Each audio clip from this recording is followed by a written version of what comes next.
ওকে ঠিক আছে, আমি রাজি। কি আছে মানে তুই এখন অফিস থেকে খাতা বের করে এনে ম্যাথ করে দিবি? স্যার ম্যাম টের পেলে কি হবে বুঝতে পারছিস? ছবি তুললি কেন প্রশ্নে? দেখে শোন, একটু আগে খাতাটা অফিস ছবি ছিল না, এখন আমার হেডমাস্টারের কাছে, তাই না? ঠিক আছে, ঠিক। আমি মাটিদের 1000 টাকা কথা বলে আছি। আমি এদের ছাত্রত্ব চিরতরে বাতিল করে দিতে চাই। ভবিষ্যতে ওরা যেন কোথাও ভর্তি হতে না পারে। হ্যালো প্রিয়জ, কেমন আছিস? মিরাজ হঠাৎ একদিন পর ফোন দিলি? আমার একটা রিপোর্ট তোকে হোয়াটসঅ্যাপ করেছি। তুই ডাক্তারি করেছিস তো আমি হেপাটাইটিস বি এর লাস্ট স্টেজে আসি কিনা। মানে টেনশন নিস না, 1 মাস বাঁচবো ইনশাআল্লাহ। কি চাস তুই? তেমন কিছু চাই না, 1 মাসের মধ্যে সপ্তাহের জন্য স্কুলের ফ্রেন্ড গুলোকে কাছে চাই। তুই কি জানিস তুই মরে গেলেও তোর মরা মুখটা দেখতে ওরা কেউ আসবে না? কেউ আসবে না? না।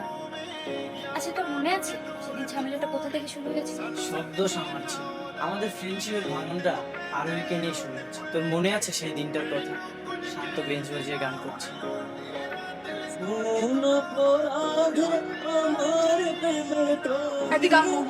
ফেল করবো এখন আমার কি হবে? কেন কমন করে নাই? এই থাম, এই তুই এদিকে আয়। এই তুই ম্যাথের অ্যানসার গুলো টুকে এনেছো? এনেছো? এই তুই না ক্লাসরুম তোরা নিষেধ করছিস তুমি করে না বলতে? এত সহজ সহজ ম্যাথ, এটারও যদি অ্যানসার না পারিস, কি পারিস? শুধু তো শিখেছিস পক পক করতে। পারিস না। কালকে ইংলিশ এক্সাম ওটার প্রিপারেশনটা ভালো হবে, আমার কাছে ওটাতেও ফেল করবি।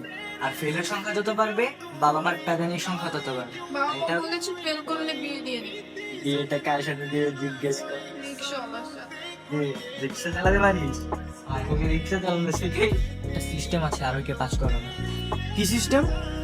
ওর ম্যাথ পেপারে 2-3টা ম্যাথ ঠিক করে দিলে তো পাস। পরীক্ষা তো সেই কখন শেষ, এখন কিভাবে ঠিক হবে? আরে পরীক্ষা শেষ হোক, তো কি হয়েছে? খাতাটা কোথায়? অফিসে। ধর আজিজ দপ্তরে কিছু খাওয়ালাম, 20 মিনিটের জন্য ওর থেকে খাতাটা নিলাম, তারপর আমরা ম্যাথ ঠিক করে দিলাম। কি বলিস, এটা হয়? আরে আরোহীর জন্য সব হয়। প্লিজ তাহলে 2-3টা ম্যাথ করে দে না। কেন? মিরাজকে বল। মিরাজ প্লিজ 2-3টা ম্যাথ করে দাও। কি রে তুই এখন মিরাজকে তুমি করে বলছিস কেন? ভাই রে ভাই, তুই ভীষণ চালাক। আরে না আমি এরকম না, ও না, মানে বাট পুরোটা যা আমার খালে 2-3টা অঙ্ক করে দে, তারপর আমি তোকে তুমি করে রাখবো। ওকে ঠিক আছে, আমি রাজি।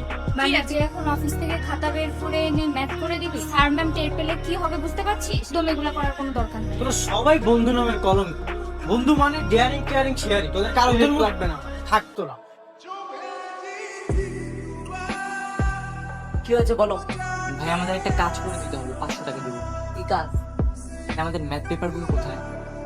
ম্যাথ পেপার তো আদর্শের নেই। কেন কি হয়েছে? না না কিছু না, জান আপনাদের অনেক কাজ আছে ওগুলো করেন। সে কোনো ব্যবস্থা হলো? আরে না, আদর্শ তো ম্যাথের সব খাতা বাসায় নিয়ে গেছে। আরে আমি আগে স্যারকে তো বাসায় যেতে দিয়েছি, ওনার হাতে তো কোনো খাতার বান্ডিল ছিল না। হতে পারে ব্যাগে করে নিয়ে গেছে। আরে ব্যাগও ছিল না, আমি ফোনে কথা বলতে বলতে চলে গেছি। তাহলে তো খাতা অফিসেই থাকার কথা। দপ্তরে আমার সাথে মিথ্যা কথা বলেছে। আসলে দপ্তরের সাথে আমার তো ভালো রিলেশন নেই, কিন্তু সাগরের সাথে ভালো রিলেশন আছে। খবরদার ওকে এর মধ্যে টানবি না। আরে আগে তো টানতেছি না, শুধু একটু হেল্পই কর। হেল্পের জন্য ওকেই লাগবে? তবে তুই কর। আরে আজব তো, ওরেও হেল্প করতে দেবি না, তাহলে তুই কর। তুই দপ্তরের সাথে কথা বলবি? আমি কেন দপ্তরের সাথে কথা বলতে যাব? শোন, ও আব্বুর নাম্বার 1 চামচা, ঠিক আছে? আব্বুকে সব বলে দিবে। তবে জানি না। দেখ ভাই, আমি তোদেরকে দুই নম্বরে হেল্প করতে পারবো, তোদের কাজ তোরা নিজেরাই কর, যা। আরে ভাই আমাদের কাজ তো আমরাই করে নিতে পারতাম, দপ্তর স্যার আমাদের কথা শুনে না। ম্যাথের সবগুলো খাতা অফিসে পড়ে আছে, কিন্তু উনি বলছে আদর্শ স্যার নাকি সবগুলো খাতা নিয়ে গেছে। আপনি একটু পারবো কিনা বলতে পারছি না, দপ্তরে খুব খারাপ আছে। কিন্তু কথা হচ্ছে আমি তোদেরকে হেল্প করবো কেন? তোরা সবাই মিলে নাকি আমাকে এক ঘরে করে দিয়েছিস? দেখেন ভাই, এত পাক নিয়ে না, যদি হেল্প করতে মন চায় তাহলে করেন, না হলে দরকার না। আর এমনি আরে আমাদের সিনিয়র, আমাদের সাথে এত মেলামেশার কি দরকার? এর আগে একবার ঝামেলা হয়েছে, আবার এই চল অন্য ব্যবস্থা। এই এই, শোন শোন। আচ্ছা ঠিক আছে, আমি দেখছি। এই মামা শোনেন, টাকাটা ধর। কিসের টাকা? আগে পকেটে ভরেন, আশেপাশে রকি স্যার আছে, দেখলে কেসকে যান। শোনেন, তোদের আজকে ম্যাথের এক্সাম হলো না, ওখান থেকে আমার 1 টাকা 20 মিনিটের জন্য লাগে। পাগল হয়েছি নাকি? ভিতরে রকি স্যার আছে। ধর তোমার টাকা ধর।